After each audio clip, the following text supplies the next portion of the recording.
আসসালামু আলাইকুম দর্শক, আমন্ত্রণ জানাচ্ছি চ্যানেল আই সংবাদে। পুরো সংবাদ জুড়ে আপনাদের সাথে আছি আমি মৃত্তিকা মোস্তফা। বিস্তারিত সংবাদের শুরুতেই জানিয়ে দিচ্ছি সুপার ফ্রেশ ফর্টিফাইড সয়াবিন তেল সংবাদ শিরোনামগুলো। বিকেলে সব ক্যাম্পাসে কোটা বিরোধীদের বিক্ষোভ কর্মসূচি ঘোষণা। বৃহস্পতিবার শাহবাগে পুলিশের ব্যারিকেড ভেঙে আন্দোলনকারীদের অবরোধ। ঘন ঘন নীতি পরিবর্তন ও বিভিন্ন সংস্থার হস্তক্ষেপ শেয়ার বাজারকে এগোতে দিচ্ছে না অভিযোগ। পার্শ্ববর্তী দেশের তুলনায়ও অনেক পিছিয়ে। এবং গাজার সকল বাসিন্দাকে আবারও শহর ছেড়ে চলে যেতে ইসরায়েলি বাহিনীর নির্দেশ। গভীরভাবে উদ্বিগ্ন জাতিসংঘ। দর্শক, সংবাদ শিরোনামগুলো জানাচ্ছিলাম। এখনকার সংবাদ আয়োজন একই সঙ্গে চ্যানেলের ইউটিউব চ্যানেলে এবং চ্যানেলের ওটিটি প্ল্যাটফর্ম আই স্ক্রিনে লাইভ স্ট্রিম হচ্ছে। যাচ্ছি বিস্তারিত সংবাদে। সরকারি চাকরি নিয়োগে কোটা পদ্ধতি সরকারি নীতি নির্ধারণী বিষয়ে উল্লেখ করে জাতীয় সংসদে আইন পাশের মাধ্যমে কোটা সংস্কার সমস্যার সমাধান করার আহ্বান জানিয়েছেন আন্দোলনরত শিক্ষার্থীরা। দেশের কয়েকটি জেলায় আন্দোলনরত শিক্ষার্থীদের সাথে পুলিশের সংঘর্ষে পুলিশ ও শিক্ষার্থী সহ কমপক্ষে ২০ জন আহত হয়েছেন। বৃহস্পতিবার বিকেলে রাজধানীর শাহবাগে পুলিশের ব্যারিকেড ভেঙে সড়ক অবরোধ করেন শিক্ষার্থীরা। পরে সব ক্যাম্পাসে আজ বিকেলে বিক্ষোভ সমাবেশ ও মিছিলের কর্মসূচি ঘোষণা করে কর্মসূচি শেষ করেন আন্দোলনরত শিক্ষার্থীরা। শহীদুল্লাহ রাজুর রিপোর্ট। কোটা সংস্কারের এক দফা দাবিতে রাজধানী সহ সারা দেশের বিভিন্ন সড়ক, মহাসড়ক ও রেলপথ অবরোধ করেন আন্দোলনরত শিক্ষার্থীরা। বিকেলে রাজধানীর শাহবাগ চত্বরে পুলিশের ব্যারিকেড ভেঙে সড়কের দখল নেন তারা। দুপুরে বৃষ্টির মধ্যেই ঢাকা বিশ্ববিদ্যালয়ের কেন্দ্রীয় গ্রন্থাগারের সামনে জড়ো হতে থাকেন শিক্ষার্থীরা। বিকেল ৪টার দিকে কয়েক হাজার শিক্ষার্থী বিক্ষোভ মিছিল নিয়ে ঢাকা বিশ্ববিদ্যালয় প্রদক্ষিণ করেন। পরে মিছিলটি শাহবাগ মোড়ে এসে পুলিশের বাধা অতিক্রম করে। এক পর্যায়ে আন্দোলনকারীরা বাংলা মোটর পর্যন্ত পুলিশকে হটিয়ে দেয়। পুলিশ সে সময় নমনীয় ছিল। বিকেল ৫টার দিকে ঢাকা বিশ্ববিদ্যালয়ের শিক্ষার্থীদের আন্দোলনের কেন্দ্রস্থল শাহবাগে অবস্থান নেয়। পরে সব পয়েন্ট থেকে শিক্ষার্থীরা শাহবাগ চত্বরে এসে অবস্থান নেন। ঢাকার বিভিন্ন বিশ্ববিদ্যালয় ও কলেজের শিক্ষার্থীরা মিছিল নিয়ে তাদের সঙ্গে যোগ দেন। কয়েক ঘন্টার আন্দোলনে কার্যত অচল হয়ে পড়ে রাজধানী ঢাকা। শিক্ষার্থীদের দাবি, সরকারি চাকরিতে কোটা পদ্ধতি বৈষম্যমূলক। পুরো বাংলাদেশ অচল হয়ে যাবে, কারণ সাধারণ জনগণ আমাদের সাথে আছে। তো গুটি কয়েক মানুষের এই অযৌক্তিক কথা দ্বারা আমাদের এই যৌক্তিক আন্দোলন থেমে থাকবে না। রাত 8:30টায় আন্দোলনকারী শিক্ষার্থীরা তাদের দাবি ও পরবর্তী কর্মসূচি ঘোষণা করেন। বাংলাদেশের ছাত্র সমাজের কাছে, বাংলাদেশের ছাত্র সমাজের থেকে আমাদের একটি দাবি, আমাদের আইনসভাতে কোটার যৌক্তিক সংস্কার করে বাংলাদেশ থেকে কোটা সমস্যাকে চিরদিনের জন্য দাফন করতে হবে। জরুরি অধিবেশন ডেকে সংসদে এই আইন পাস করতে হবে, তার আগ পর্যন্ত আমরা রাজপথে থাকব। এই এক দফা দাবি সহ সারা দেশে যে হামলা করা হয়েছে, বাধা দেওয়া হয়েছে এবং যারা বাধা দিয়েছে তাদের বিচারের দাবিতে বিকাল ৪টায় সারা দেশের সকল ক্যাম্পাসে বিক্ষোভ মিছিল সমাবেশ অনুষ্ঠিত। কুমিল্লা, চট্টগ্রাম ও বরিশাল সহ বিভিন্ন স্থানে আন্দোলনরত শিক্ষার্থীদের সাথে সংঘর্ষের সময় পুলিশ ১০ রাউন্ড ফাঁকা গুলি ও টিয়ার শেল নিক্ষেপ করলে শিক্ষার্থীরাও ইটপাটকেল ছোড়ে। এতে পাল্টাপাল্টি ধাওয়ার ঘটনায় অনেকে আহত হন। সুনামগঞ্জে লাঠিচার্জ করা হয়েছে, শাহজালাল বিজ্ঞান ও প্রযুক্তি বিশ্ববিদ্যালয়ে লাঠিচার্জ করা হয়েছে, চট্টগ্রাম বিশ্ববিদ্যালয় নারী শিক্ষার্থীদের উপর নারী পুলিশ দিয়ে হামলা করা হয়েছে। সবচেয়ে দুঃখজনক, কুমিল্লা বিশ্ববিদ্যালয়ে পুলিশ গুলি বর্ষণ করেছে। শেরে বাংলা কৃষি বিশ্ববিদ্যালয়ে লাঠিচার্জ করা হয়েছে। কোনো রাজনৈতিক দলের সাথে সম্পৃক্ততা নেই দাবি করে আন্দোলনরত শিক্ষার্থীরা বলেন, দাবি আদায় না হওয়া পর্যন্ত তাদের আন্দোলন চলবে। Shahidullah Raju, channel I, Dhaka. প্রধান বিচারপতি ওবায়দুল হাসান বলেছেন, কোটা নিয়ে আন্দোলনকারী শিক্ষার্থীদের জন্য আদালতের দরজা খোলা আছে। শিক্ষার্থীরা নির্বাহী বিভাগের কথা কেন বলছে এমন প্রশ্ন রেখে প্রধান বিচারপতি বলেন, নির্বাহী বিভাগের সিদ্ধান্ত চ্যালেঞ্জ হয়ে আবার আদালতে আসবে। বিষয়টি নিষ্পত্তি হবে আদালতেই, এটি তাদের বোঝাতে হবে আইনজীবী নেতা ও রাজনীতিবিদদের। মাজহারুল হক মান্নার রিপোর্ট। সরকারি চাকরিতে কোটা পুনর্বহাল সংক্রান্ত হাইকোর্টের রায়ের উপর 4 সপ্তাহের স্থিতাবস্থা জারি করে বুধবার আদেশ দেন আপিল বিভাগ। পরে অ্যাটর্নি জেনারেল জানান, ওই আদেশের ফলে সরকারি চাকরিতে নিয়োগের ক্ষেত্রে 2018 সালের 4 অক্টোবর জারি করা পরিপত্র বহাল থাকবে।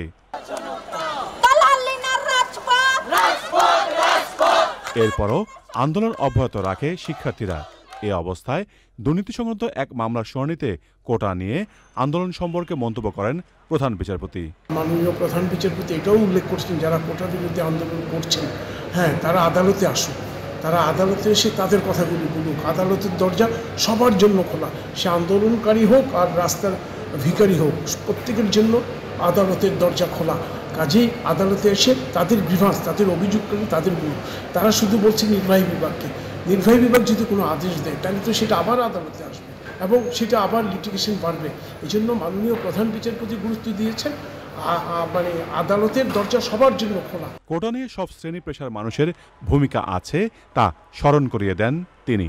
মাননীয় প্রধান বিচারপতি আমাকে উদ্দেশ্য করে বলেছেন যে আপনি বারের নেতা, একইভাবে আমি একজন রাজনৈতিক কর্মী। উনি বলেছেন যে আপনারা রাজনৈতিক কর্মী এবং আপনি পেশাজীবীদের নেতা হিসেবে আপনারও দায়িত্ব আছে যারা আন্দোলন করছেন কোটা, তাদেরকে বোঝানোর জন্য যে আলটিমেটলি পুরো বিষয়টি আদালতের সামনে আসবে এবং আদালতের মাধ্যমে নিষ্পত্তি হবেন। জনপ্রশাসন মন্ত্রণালয় জারি করা পরিপত্রের বৈধতা চ্যালেঞ্জ করে 2021 সালে রিট করলে শুনানি শেষে গত 5 জুন রায় দেন হাইকোর্ট। এই রায় স্থগিত চেয়ে রাষ্ট্রপক্ষ ও 2 শিক্ষার্থী আবেদন করে। মাজহারুল হক মান্না, চ্যানেল আই, ঢাকা। ঘন ঘন নীতি পরিবর্তন, বিভিন্ন সংস্থার হস্তক্ষেপ ও বিদ্যমান মার্জিন রুলস দেশের শেয়ার বাজারকে সামনে এগোতে দিচ্ছে না বলে অভিযোগ করেছেন বিশ্লেষকরা। তারা বলছেন, পার্শ্ববর্তী দেশ ভারত ও পাকিস্তানের তুলনায় বাংলাদেশের শেয়ার বাজার অনেকটা পিছিয়ে আছে। পরাগ আজমের রিপোর্ট।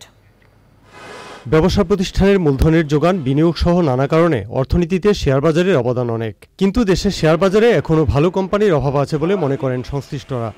সুশাসনের ঘাটতির কথাও প্রায়ই আলোচনায় আসে। পাশাপাশি আরও কিছু বিষয় শেয়ার বাজারের উত্থানে অন্তরায় বলে মনে করছেন এই বিশ্লেষক। কদিন পরপরই একটা পলিসি শিফটিং করা হয়, যে কারণে বাজারে একটা ইম্প্যাক্ট পড়ে। মার্জিন রুলে দেখা যাচ্ছে যে প্রত্যেক দিন এটা চেঞ্জ হয়ে যায়, আজকে বাজার পড়লে কালকে আবার ফোর্স সেল রেডি। এই একটা অবস্থার মধ্যে মার্জিন রুলটা মধ্যে আমূল পরিবর্তন আনতে হবে, সেটার কাজ চলছে এসিসিতে ইতিমধ্যে।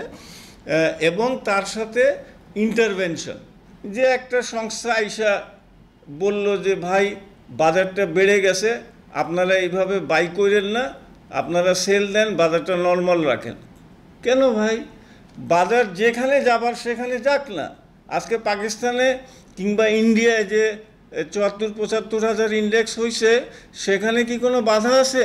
ওরা এগুলো দেখে না, ওরা শুধু দেখে পুঁজিবাজারে কোনো রং ডুইং হচ্ছে কিনা। শেয়ার বাজারের প্রাতিষ্ঠানিক বিনিয়োগকারী এবং ব্যক্তি শ্রেণীর বড় বিনিয়োগকারীরা আবার সক্রিয় হচ্ছে বলেও জানান তিনি। এখন কিছুটা একটু টার্ন অ্যারাউন্ড করার চেষ্টা করছে বাজার। যারা বড় বিনিয়োগকারী, 100 কোটি টাকার বিনিয়োগ আছে, 50 কোটি টাকার বিনিয়োগ আছে, হাই নেটওয়ার্থ যে সকল ব্যক্তিবর্গ, তারপরে যে সকল ইনস্টিটিউশনস, হ্যাঁ, ওনারাও মোটামুটি অ্যাক্টিভিটি শুরু করেছেন। কারণটা হইল যে ওনাদের ধরেন একটা শেয়ার এখানে কেনা আছে, তো এখন যখন 20-30 টাকার শেয়ার চলে আসছে, তো ওই 90 টাকা 100 টাকা যে অ্যাভারেজ প্রাইসটা কমায় আনতে হবে, তো সেই জন্য তারাও কিছু নিয়ে অ্যাভারেজ প্রাইস করতেছে। রাশিয়া ইউক্রেন যুদ্ধ পরিস্থিতিতে দেশের শেয়ার বাজারের টানা দরপতন শুরু হলে 2022 সালে দরপতন ঠেকাতে ফ্লোর প্রাইস আরোপ করে নিয়ন্ত্রক সংস্থা বিএসইসি। চলতি বছরের শুরুর দিকে ফ্লোর প্রাইস তুলে দিলে আবারও দরপতন শুরু হয়। 5 মাস পতনের ধারায় থাকার পর চলতি জুলাই মাসের শুরু থেকেই বাজার আবার ঘুরতে শুরু করেছে। এখন এই মার্কেটের কিসের উপর যে ভালো হচ্ছে আর কিসের উপর খারাপ হচ্ছে এটাই বুঝি না। বিনিয়োগকারীদের আস্থা সংকট কেটে গেলে শেয়ার বাজার গতিশীল হবে বলে মনে করছেন সংশ্লিষ্টরা। পরাগ আজিম, চ্যানেল আই, ঢাকা। গাজার সকল বাসিন্দাকে শহর ছেড়ে যেতে নির্দেশ দিয়েছে ইসরায়েলি সামরিক বাহিনী। উত্তর, দক্ষিণ ও মধ্য গাজায় ইসরায়েল নতুন করে হামলা জোরদারের পর এমন নির্দেশ দিয়েছে তারা। ইসরায়েলি সামরিক বাহিনী উড়োজাহাজে থেকে ফেলা লিফলেটগুলোতে গাজার বাসিন্দাদের দেইর আল বালা এবং আল জাওয়াইদাতে আশ্রয় কেন্দ্রে চলে যেতে বলা হয়েছে। ইসরায়েলের এমন নির্দেশ দেওয়ায় গভীরভাবে উদ্বিগ্ন জাতিসংঘ। 7 অক্টোবরের যুদ্ধ শুরু হওয়ার পর দ্বিতীয়বারের মতো গাজা শহরকে সম্পূর্ণভাবে খালি করতে বলা হয়েছে। গাজা সিটিতে এখনও 25 লাখের বেশি মানুষ রয়েছে। দর্শক, এবারে চলে যাচ্ছি বিরতিতে।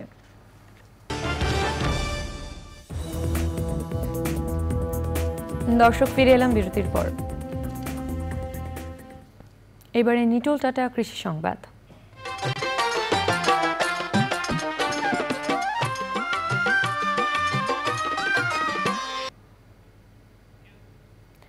গাইবান্ধার গোবিন্দগঞ্জে পটল চাষে নতুন সম্ভাবনা তৈরি হয়েছে। এরই মধ্যে উচ্চ ফলনশীল জাতের পটলের পাইকারি বাজার গড়ে উঠেছে জেলায়। বর্তমানে ক্ষেত পরিচর্যা ও ক্ষেত থেকে পটল তোলায় ব্যস্ত সময় পার করছেন কৃষক। গাইবান্ধা থেকে ফারুক হোসেনের পাঠানো তথ্য ভিডিও চিত্রে সুদীপ্তা মাহমুদের রিপোর্ট। একবার চাষ করলে দীর্ঘমেয়াদী ফলন পাওয়ায় গাইবান্ধায় দিনে দিনে পটল চাষ বাড়ছে। জেলার প্রায় 2500 কৃষক 300 হেক্টর জমিতে এবার পটল চাষ করেছেন। গোবিন্দগঞ্জ ও সাদুল্লাপুরে প্রায় সব আবাদি জমিতে চাষ হয়েছে পটল। কার্তিক মাসে জমিতে মাচা করে লাগানো পটলের ফলন আসে চৈত্র মাসে। কৃষক 7 থেকে 8 মাস পর্যন্ত ফলন তুলতে পারেন। পটলের লাভবান এবার আল্লাহ পাক ভালোই হচ্ছে, সবাই মোটামুটি ভালো দামে পাচ্ছে। প্রতি সপ্তাহে মনে করেন 5-6 মন করে পটল আসে। যার বড় ভি আছে তাই মনে করেন আরো ভিটামিটির থেকে মনে করেন 10 মন, একজন আছে 10 মন তোলে। বৈশাখ মাস থেকে শুরু হয় আর কি মনে করেন যে আষাঢ় শ্রাবণ মাস পর্যন্ত পার হয়ে যায়। গোবিন্দগঞ্জ উপজেলায় পটলের উত্তরের বৃহত্তম পাইকারি বাজার গড়ে উঠেছে। বাজারে প্রতিদিন গড়ে 1200 থেকে 1500 মন পটলের বেচাকেনা হয়ে থাকে। আশপাশের জেলা উপজেলা সহ বিভিন্ন অঞ্চল থেকে পাইকার আসছেন পটল কিনতে। এখানে পাইকারি আমদানি অনেকটা বেশি ক্ষেত্রেও দামের মূল্যটা সুবল বেশি। হাটের দিকে আপনার 1000, 1200, 900 মন পর্যন্ত। এখন মালের আমদানি মোটামুটি ভালো। বাজারের মূল্য আজকে 750 থেকে 720 পর্যন্ত। চলতি খরিফ মৌসুমে জেলায় 6000 মেট্রিক টন পটল উৎপাদনের লক্ষ্যমাত্রা নির্ধারণ করেছে কৃষি বিভাগ। আমাদের এখানকার বাজার ব্যবস্থাটাও খুব ভালো। সপ্তাহে 2 দিন আমাদের এইখানে বাহির থেকে পাইকার আসে, তারা সরাসরি কৃষকের কাছ থেকে এই পটলটা কিনে নিচ্ছে এবং কৃষক ভালো বাজার মূল্য পাচ্ছে। 1 বিঘার একটি ক্ষেত থেকে প্রতি সপ্তাহে 8 থেকে 10 মন পটল পাওয়া যাচ্ছে। সেই সাথে বাজার দর ভালো পাওয়ায় লাভবান কৃষক। Sudipta Mahmud, channel I. এখন দেখবেন প্রকৃতি সংবাদ।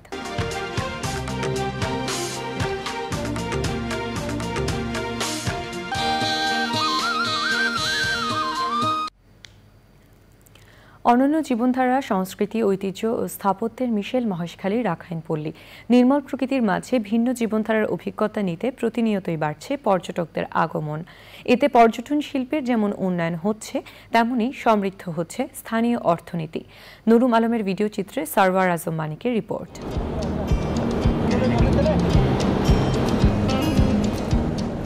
বঙ্গোপসাগর আর নদীবেষ্টিত কক্সবাজারের দ্বীপ উপজেলা মহেশখালী।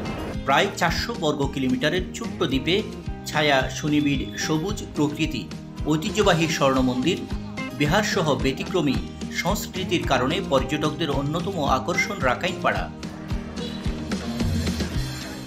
রাস্তা সংস্কার ও নিয়মিত পরিচ্ছন্নতা কার্যক্রমে বেড়েছে পর্যটক সমাগম। আমরা আগে বাংলা রাস্তা ছিল, এখন সব জায়গায় মানে রাস্তা হয়ে গেছে। শ্রমিকদের ব্যবসা এখন অনেক উন্নত মান। টুরিস্টরা আসলেও ওদের চলাপথ খুব ভালো। আলি গলিও নাই, যতগুলো রাস্তার আছে প্রত্যেকটা সলিন করে ফেলেছে। ভালো পরিবেশ হচ্ছে। আর মনে করেন যে আগে যে লোক জনের সমাগম হইতে আগের চেয়ে এখন অনেক লোক বাইরে গেছে। ব্যবসায়ী বলেন, যাতায়াত বলেন, সুবিধা অসুবিধা সব মিলিয়ে আমরা ভালোই পজিশনে আছি। পর্যটকদের নিরাপত্তা ও স্থানীয় পর্যটন শিল্পের বিকাশে জনপ্রতিনিধিদের পাশাপাশি কাজ করছে স্থানীয় সমাজ কমিটি। প্রত্যেক পাড়া ঘুরতে গেলে কোনো সমস্যা নাই, সব নিরাপত্তা ওকে আছে। আমাদের মহেশখালীর মধ্যে বলতে গেলে রাখাইনপাড়া আগের থেকে অনেক অনেক উন্নত। রাস্তাঘাটে ভালো হবার কারণে অনায়াসে যাতায়াতের খুব সুবিধা হয় এবং তারা খুব সুন্দরভাবে সুবিধা মতো নিজেদের মতো করে কেনাকাটা ব্যবসা বাণিজ্য করতে পারে। ওরা আমাদের কাছ থেকে কোনো প্রকারের জায়গার টাকা নেয় নাই। ওরা ওয়াল ভাঙছে, ওখানে ঘর ভাঙছে, ম্যাক্সিমাম ঘর এবং ওয়াল বাউন্ডারি ওয়াল ভাঙছে। তো এগুলি ওরা আমাদেরকে, আমরা ওদেরকে সুঝিয়ে আমরা এগুলি করছি। আমরা এটা বোঝানোর পরে ওরা দিছে, ওরাও খুশি, আমাদের পৌরসভার কাজও হয়েছে। রাখাইন সম্প্রদায়ের সাংস্কৃতিক ঐতিহ্যের প্রতি সম্মান ও প্রাণ প্রকৃতি সংরক্ষণে পর্যটকদের সচেতন হওয়ার আহ্বান স্থানীয় বাসিন্দাদের। সারোয়ার আজম মানিক, চ্যানেল আই, কক্সবাজার। এবারে খেলার খবর।